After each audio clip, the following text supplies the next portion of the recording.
You're just a freeloader. Don't even dream of touching this $1.5 billion. Mocking laughter ricocheted through the will reading room. Everyone was certain she was a useless sideshow. They relished the moment the fortune would fall into their own hands. But as she quietly pulled out her phone and gave a single crisp order, the big screen flashed. The entire $1.5 billion had just been dissolved. The family went silent. The treasure they craved was destroyed by the very outsider they'd scorned right before their eyes. Elena Grant sat in the back of the room, her hands folded neatly in her lap. She wore a plain gray dress, no jewelry, no makeup. Her hair was pulled back in a simple bun, and her shoes were scuffed at the toes. The kind of shoes you'd see on someone who walked to work, not someone born into the Grant dynasty. Her face was calm, but her eyes caught the light in a way that made you look twice. She wasn't loud or flashy, but there was something about her, something that made the air feel heavier when she was around. The family didn't see it. They never had. To them, she was just the daughter of Edward Grant's first wife, the one who died too young, leaving Elena behind like an afterthought. They'd spent years treating her like she didn't belong, like she was a stray dog begging for scraps. The room was packed with Grants and their hangers-on, all dressed in tailored suits and designer dresses. The air smelled of expensive perfume and polished leather. It was the kind of crowd that made you feel small if you didn't have the right last name or the right watch. Elena didn't fit, and they made sure she knew it. She'd been invited to the will, reading out of obligation. Nothing more. Edward Grant, the patriarch, had passed away 2 weeks ago, and now the vultures were circling his $1.5 billion fortune. Nobody thought Elena had a claim. Not really. She was just there to fill a chair, to make the family look like they followed the rules. But something happened the night before the reading. Elena got a call. It was late, almost midnight, and she was sitting on her small apartment's couch, a cup of tea gone cold in her hands. The voice on the other end was her father's old lawyer, Mr. Hargrove. His voice was shaky, like he was breaking some kind of vow just by speaking. He told her about a clause in the will, something Edward had added years ago and kept secret. Elena listened, her fingers tightening around the phone. When she hung up, she didn't cry or pace or call anyone else. She just sat there staring at the wall, her jaw set. Whatever Hargrove said, it changed her. Not in a loud way. In the way a river changes when it hits a dam, still but ready to break. As Elena sat in the conference room, a woman in a sharp blazer, Vanessa, leaned across the aisle. She was a distant cousin, the kind who posted her vacations on social media with hashtags about gratitude but never tipped waiters. Her eyes raked over Elena's dress and she let out a small laugh. "Did you borrow that from a thrift store?" she said, loud enough for the nearby guests to snicker. Vanessa flipped her hair, her diamond earrings catching the light. "I mean, really, Elena, you could have at least tried to look like you belong here." The word stung sharp and petty, and a few heads nodded like they'd all been thinking it. Elena's fingers brushed the edge of her sleeve, smoothing a wrinkle. She looked at Vanessa, her gaze steady, and said, "I'm here for my father, not a fashion show." The room paused just for a second before Vanessa rolled her eyes and turned away. "Hey, if this story's hitting you, can you do me a favor? Grab your phone, hit that like button, drop a comment below, and subscribe to the channel. It means a lot to share these stories with you, to walk through these moments together. Let's keep going, okay? Because what happened next in that room, it's something you won't forget." The will reading was held in a sleek conference room on the 40th floor of a Manhattan tower. The walls were glass, the view was endless, and the table was so polished you could see your own reflection. Margaret Grant, Edward's second wife, sat at the head of the table. She was 60 with sharp cheekbones and a smile that didn't reach her eyes. Her dress was red bold, like she was already claiming victory. She'd spent years building her image as the Grant matriarch, the one who held the family together. But everyone knew she was in it for the money. She glanced at Elena, her lips curling slightly, and said, "She's only here to freeload." The words landed like a slap, and a few people chuckled their heads, turning to see how Elena would react. She didn't. She just adjusted her sleeve, her movements slow and deliberate. Richard Grant, the eldest son, leaned back in his chair, his arms crossed. He was 35 tall, with a jawline that screamed privilege and a smirk that said he knew it. He'd been running the family's real estate empire for years, acting like he was the heir apparent. To him, Elena was nothing a parasite he had called her once at a family dinner. Now he looked her up and down, his eyes lingering on her plain dress. "Father never saw you as anything," he said, loud enough for the whole room to hear. "Don't even dream of the money." The room buzzed with agreement, a low hum of nods and murmurs. And Aunt Clara, with her pearls and her pinched face, leaned toward her husband and whispered, "Right, she's just an unwanted, illegitimate child." The words carried sharp and intentional. Before the lawyer could continue, a man in a navy suit, Thomas, stood up. He was a family friend, the kind who always had a cigar in his hand and a story about his yacht. His voice boomed, cutting through the murmurs. "Look at her sitting there, like she's one of us," he said, pointing at Elena. "You think Edward would have wanted her at this table? She's a nobody." The room laughed again, louder this time, like they were feeding off each other's cruelty. Thomas leaned forward, of his cigar breath wafting across the table. "Why don't you just leave, sweetheart? Save us all the embarrassment." Elena's hand paused on her bag, her fingers curling slightly. She looked at him, her eyes steady, and said, "I'm exactly where I'm supposed to be." The words were quiet, but they cut through the laughter like a knife, leaving Thomas blinking, unsure how to respond. The lawyer, Mr. Hargrove, stood at the front, his hands trembling slightly as he opened the will. He was old, with thin gray hair and glasses that kept slipping down his nose. He'd been with Edward for decades, loyal to a fault. When he read Elena's name among the heirs, the room erupted. Laughter, loud and cruel, bounced off the glass walls. Richard threw his head back, his laugh the loudest. "If you get even $1, he said, pointing at Elena, "I'll kneel right here." Margaret clapped her hands like it was a performance. The cousins, the uncles, the finance guys in their slick suits, they all joined in, their voices piling on like stones. Elena sat still, her hands resting on the table. Her face didn't change, but her fingers pressed a little harder against the wood. Then Hargrove cleared his throat. The laughter died down, and he read a clause nobody expected. Any heir who insults Elena Grant forfeits their share. The words hung in the air like smoke. The room went quiet, so quiet you could hear the hum of the air conditioning. Richard's face drained of color. "That's a joke, right?" he said, his voice cracking. Margaret's head snapped toward Hargrove. Edward never mentioned this. She hissed, her red dress suddenly looking too bright, too desperate. The aunts and cousins exchanged glances, their mouths half open, replaying their own words in their heads. Elena didn't move. She just sat there, her lips curving into a faint, unreadable smile, like she'd been waiting for this moment all along. As the silence stretched, a younger cousin, Lucas, slouched in his chair, his phone still in his hand from scrolling. He was 25, with a trust fund attitude and a sneaker collection that cost more than a car. He snorted, breaking the tension. "What, you think you're some kind of mastermind now?" he said, his voice dripping with sarcasm. "You're still just Elena, the charity case we all pitied." He leaned forward, his sneakers squeaking against the floor. "You can't outsmart us. You're not even in the same league." The room stirred, some nodding, others, smirking like Lucas had given them permission to keep going. Elena tilted her head slightly, her eyes locking onto his. "League," she said, her voice soft but sharp. "I'm not playing your game." Lucas froze, his phone slipping onto the table, and the room felt colder, like the air had been sucked out. The silence didn't last. Margaret leaned forward, her hands gripping the edge of the table. "This will can be challenged," she said, her voice low and dangerous. "The girl knows nothing about the law." She shot a look at Elena, her eyes narrowing like she was sizing up a bug she could squash. Richard nodded, regaining his swagger. "Even if she gets a share, she can't manage it," he said.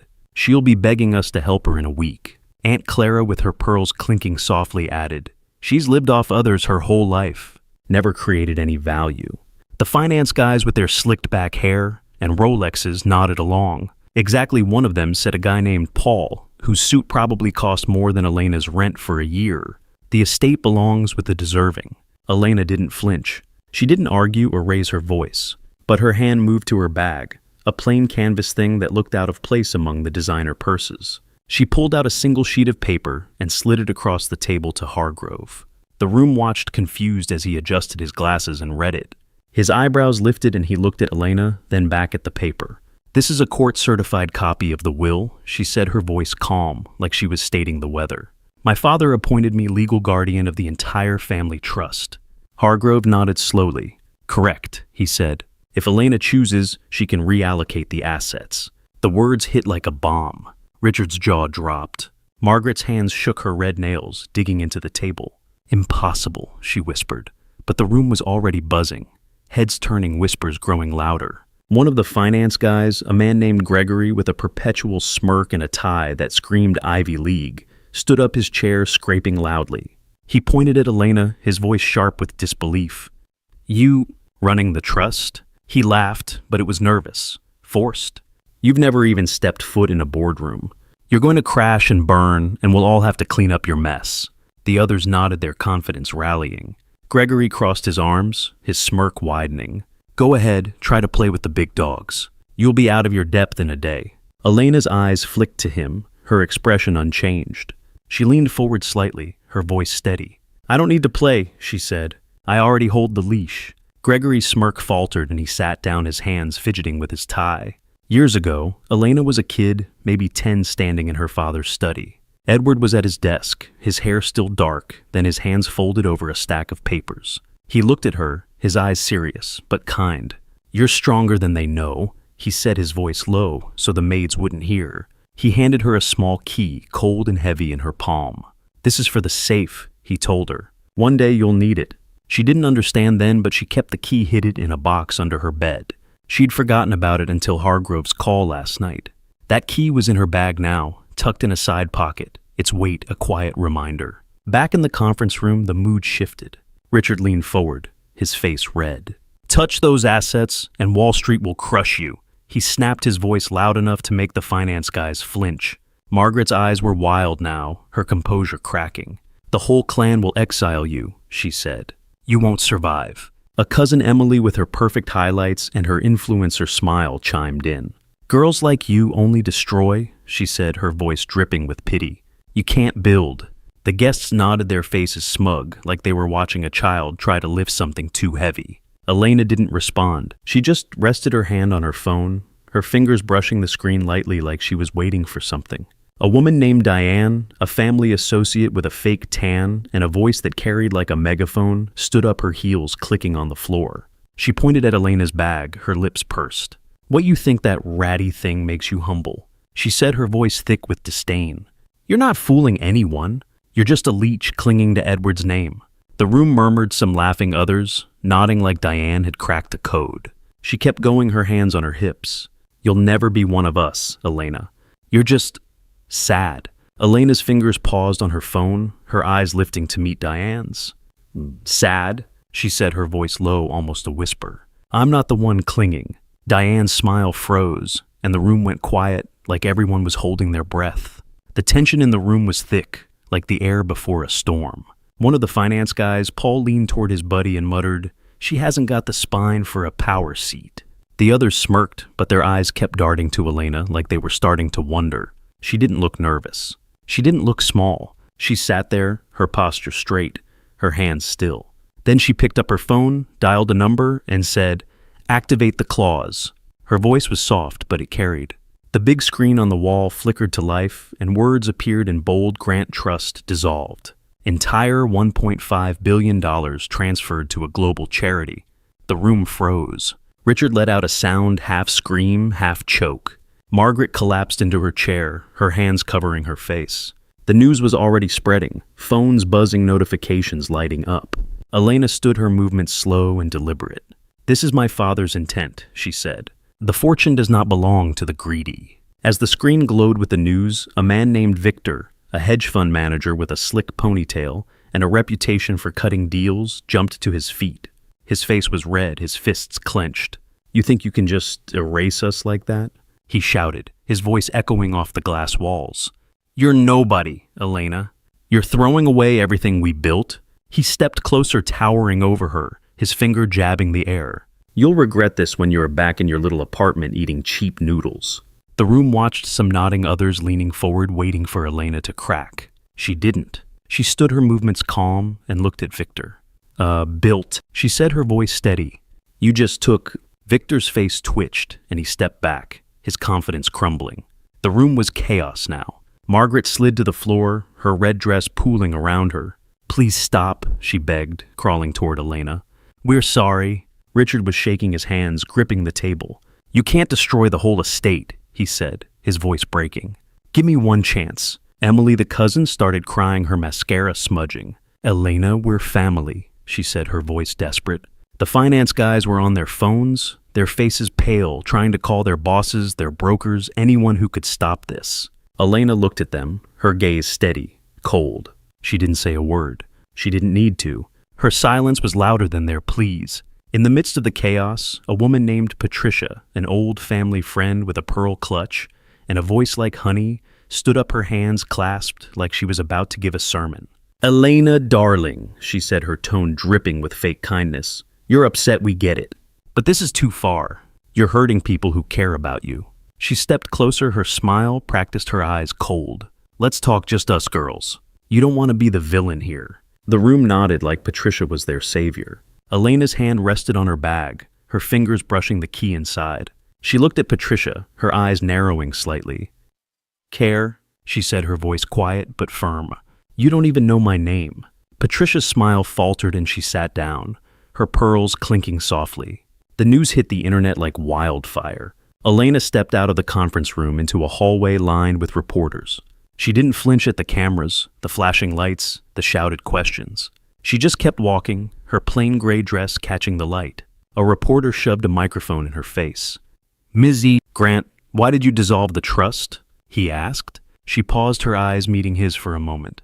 "Because my father trusted me to do what was right," she said. Then she kept moving, her steps steady, her bag slung over her shoulder. Behind her, the headlines were already rolling. Grant heiress wipes out, $1.5 billion fortune. The family's company stock was tanking. Partners were pulling out. The Grant name, once untouchable, was crumbling. As Elena walked through the hallway, a young assistant, Sarah, who'd been hovering near the door, slipped a note into her hand. Sarah was barely 22, with nervous eyes and a cheap blazer, the kind of person the Grants usually ignored. The note was crumpled, written in hurried pen. "I'm sorry for what they said. You don't deserve this." Elena stopped, her fingers closing around the paper. She looked at Sarah, who was already backing away, her face red. Elena nodded just once and tucked the note into her bag. It was a small gesture, but it felt like a crack in the wall, a reminder that not everyone in the room had laughed. She kept walking, her steps a little lighter, the note's weight joining the keys. Back in the room, the family was falling apart. Margaret sat on the floor, her hands trembling, her red dress now wrinkled and out of place. Richard was pacing, muttering to himself, his phone buzzing with calls he didn't answer. Emily was sobbing, her influence, her facade, gone.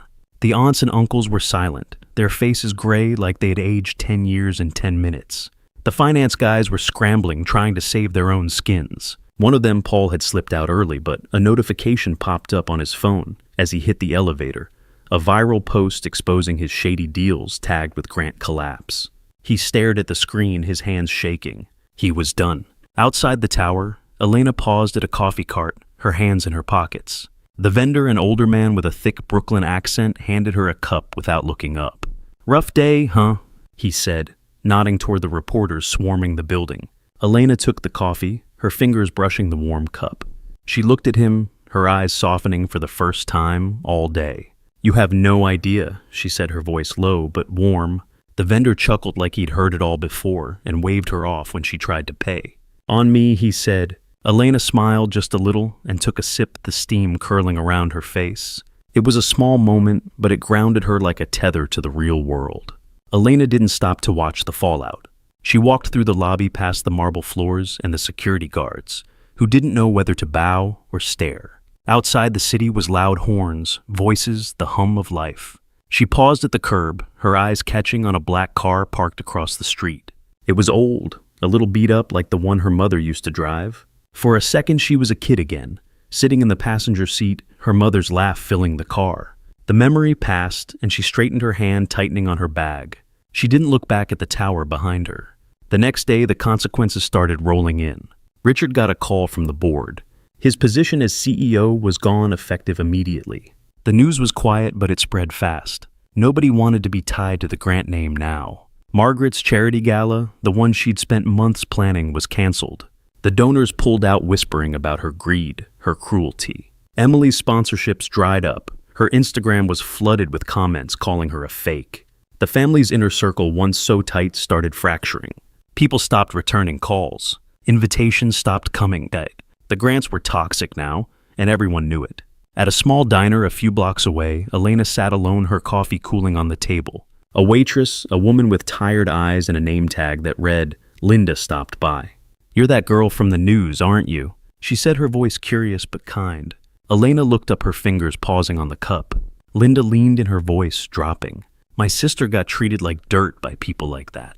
You gave them what they deserved. She set a slice of pie in front of Elena unasked for and walked away. Elena stared at the pie, her throat tight, and pushed it gently to the side. She didn't eat, but she left a tip bigger than the bill. Elena didn't gloat.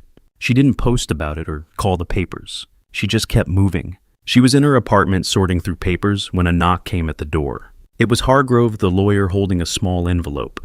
"Your father left this for you," he said, his voice soft. Inside was a letter written in Edward's neat handwriting. It wasn't long, just a few lines, but Elena's hands shook as she read it. She folded it carefully, tucking it into her bag next to the key. Hargrove watched her, his eyes tired but proud. "He knew you'd do it," he said. Elena didn't answer. She just nodded, her lips pressed tight. The media was still buzzing. Elena's name was everywhere on TV, on X, in every headline. People called her ruthless, brilliant, a hero, a villain. She didn't read the articles. She didn't check the posts. But one night she was walking home from a diner, her hands in her pockets, when a woman stopped her. She was older, maybe 60, with gray hair and a tired smile. "I saw you on the news," the woman said. "You did what I never could." Elena looked at her surprised, but the woman just squeezed her arm and walked away. It was a small moment, but it stayed with Elena like a stone in her pocket. Back at the tower, the family tried one last time. Richard cornered her in the lobby, his face red, his voice loud. "Money or not, no one will ever truly love you," he said, spitting the words like venom. "You'll live alone forever. No family. No one who cares." Emily, standing nearby, nodded her eyes, cruel. "The cold CEO will die alone," she said, her voice sharp. A few others murmured, their voices low, like they were testing the waters.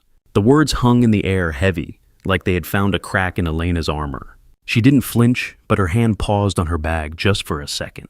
Then she smiled small and knowing, like she was holding a secret nobody else could see. As Richard's words echoed a security guard, an older man named Carl, with a limp from an old injury, stepped forward. He'd been watching from the corner, unnoticed by the family. His voice was gruff but steady. "You don't talk to a lady like that," he said, staring at Richard.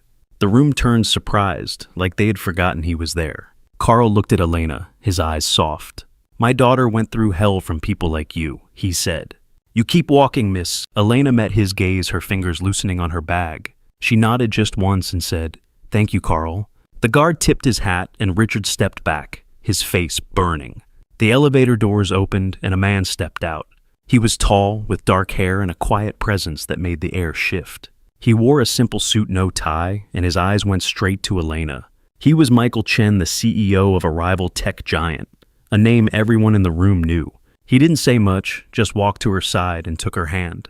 "It's not just business," he said, his voice low but clear. "I want a family with you." The room went still. Richard's face froze, his mouth half open. Margaret, lingering nearby, dropped her purse, the contents spilling across the floor. Emily's eyes widened, her phone slipping from her hand. Nobody spoke. They didn't need to. Michael's presence said it all. Elena didn't look at them. She just squeezed Michael's hand, her fingers steady. They walked out together, the cameras flashing, the reporters shouting. The headlines the next day were brutal. Grant heiress finds Loveleaf's family in ruins. The Grants were done, not just broke, but broken. Their name was poison, now their legacy gone. Elena didn't turn back to see their faces. She didn't need to. Her steps were light, her bag slung over her shoulder, the key and the letter still inside. Months later, Elena was at a small charity event, not as a guest, but as a speaker. The room was modest, nothing like the glass tower. She wore the same gray dress, her hair still in a bun. She talked about her father's vision, about giving back, about doing what was right. The crowd listened, their faces soft, some of them nodding like they understood. When she finished, a man in the back stood up, clapping slowly. It was Michael. He didn't say anything, just looked at her with a quiet pride. She smiled just a little and stepped off the stage. At the charity event, a young girl, maybe 15, approached Elena after the speech. She was shy, clutching a notebook, her sneakers scuffed like Elena's. "I saw you on TV," she said, her voice barely above a whisper. "My mom says people like us don't get to win." She hesitated, then held out the notebook open to a page of messy handwriting. "I wrote about you. Can you read it?" Elena took the notebook, her fingers brushing the girl's. She scanned the words, her eyes softening. "You're already winning," she said, handing it back. The girl's face lit up and she hugged the notebook tight like it was a lifeline. The world kept turning. The Grants faded into whispers, their names tied to greed and failure. Elena kept moving her life quiet, but full. She didn't need the money or the fame. She had something better: truth, love, and a strength nobody could take away. If you've ever been looked down on, judged, or pushed aside, know this: Elena's story isn't just hers. It's yours too. You're not invisible. You're not weak. You're still here standing tall, and that's enough. Where are you watching from? Leave a comment below and hit follow to walk with me through heartbreak, betrayal, and finally healing.